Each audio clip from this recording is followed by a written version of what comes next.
In the midst of the Iowa caucus coverage, there was a moment on MSNBC that cemented the growing divide in the Democratic Party between the billionaires and those who are calling for a total overhaul of our capitalist system. We are back with Estuardo Rodriguez, principal at the Raven Group and Capitol Hill reporter for the Daily Caller, Henry Rogers. And I don't know if you guys caught this in real time, but I happened to be walking through the office at CNN. I saw, oh my God, Nina Turner and Jason Johnson. I got to listen to this.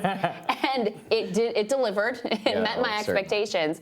I mean, look, MSNBC doesn't have a lot of Sanders supporters on. Nina came on, who's a great friend of our show, national campaign co-chair for Senator Bernie Sanders, and started talking about Michael Bloomberg being an oligarch, buying democracy, something that I don't think is that controversial a statement within the Democratic Party. And there was massive pushback, not only from the host, but also from Jason Johnson, who Sagar loves to refer to as professional wrong person. Let's take a listen to a little bit of how that all unfolded.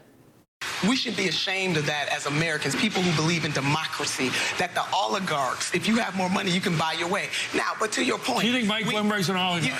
Come on. He is. I mean, he's not, he skipped Iowa. Iowans should be insulted, not going to New Hampshire, buying his way into this race, period. The DNC changed its rules. They didn't change it for Senator Harris. They wouldn't change it for Senator Booker. They didn't change it for Secretary Castro. They changed it for the man with money. Did he buy his way into the debate? You work for a candidate who's part of the 1%. I have no problem with criticizing the system. The system that allows Mike Bloomberg to make all the money that he makes, the system that allows him to buy what he wants to buy, the system that allows him to buy himself into the administration and buy himself into the debates is a problem. But to call him an oligarch, I think, is a misnomer in this environment. And again, you're working for somebody who's part of the 1%. Do you call him an oligarch? No, you don't. You say he's a rich guy. Because just because somebody has a tremendous amount of money doesn't mean that they're not necessarily representing the people.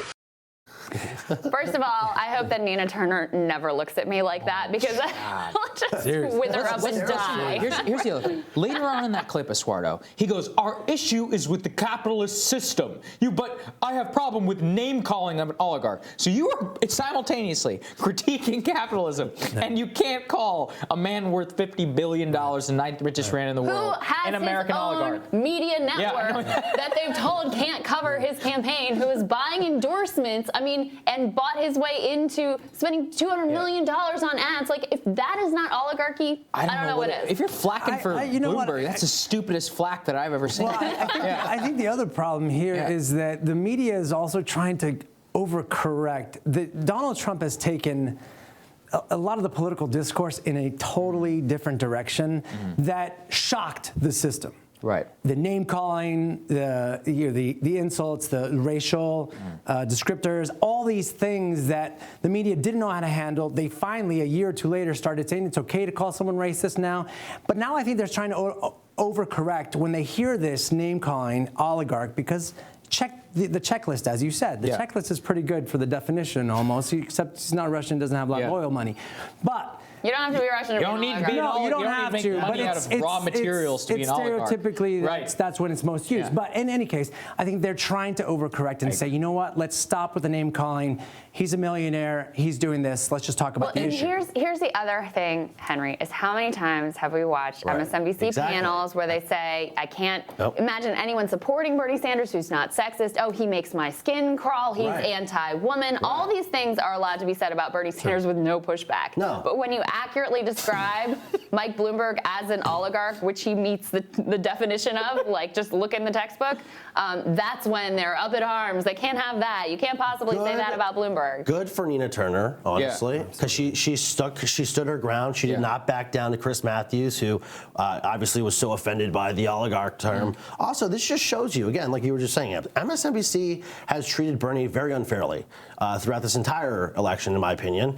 I think the rest of the media has treated Bernie very unfairly, as we all, I think, can agree on. I think there's been a shadow ban, essentially, on Bernie Sanders. I think that, good for Nina Turner for sticking to her guns. If you want to defeat Donald Trump, in my opinion, the way to do it is by throwing names around, honestly. I want to return. Because somebody needs to be aggressive and feisty. I want to return to what Estuardo was saying. And I highlighted this kind of in the final days, the final months. I was like, they're acting like babies, the way that they're attacking each other. I mean, it's like, oh my God, this vicious attack on Social Security. And it's like, what? I mean, this is basic campaigning.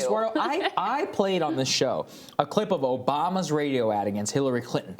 Brutal. brutal. She voted for the Iraq war, sold us out. I mean, it was like, can we trust her judgment now? What happened? That's basic campaigns. You draw contrast with your record, and sometimes it's vicious, not personally, but just like you say, hey, you have bad judgment. What's wrong with that? No, I think, well, exactly what I was suggesting. Depending on which channel you're turning on, there's a very clear vision of what they want or how they think the political discourse should be. And they do pick their horses. Unfortunately, they should not be looking at the Democratic side to dissect in this way when you have such a perfect figure in Donald Trump, especially because all these candidates, 15 or so or more than that are left, all of them ultimately want to beat Donald Trump, and I think that's what they should be focused on, and who has the best way to get there. Well, and we also have this little preview. If it does end up coming down to Bernie versus Bloomberg, I guess we all know what side MSNBC is on. He's not an oligarch. No doubt about He barely made his $52 billion, Henry. Right. How dare you? It's shocking. Remember when, I can't remember if it was Michael or Kyle who pointed this out, that last time around, Democrats were trying to make this like, we have the good billionaires on our side. It's like, what? We made that point. The populist argument about our good billionaires. I guess Michael Bloomberg is one of them. Oh, well. Right. Gentlemen, thank you. Thank you. Really Great to have you both.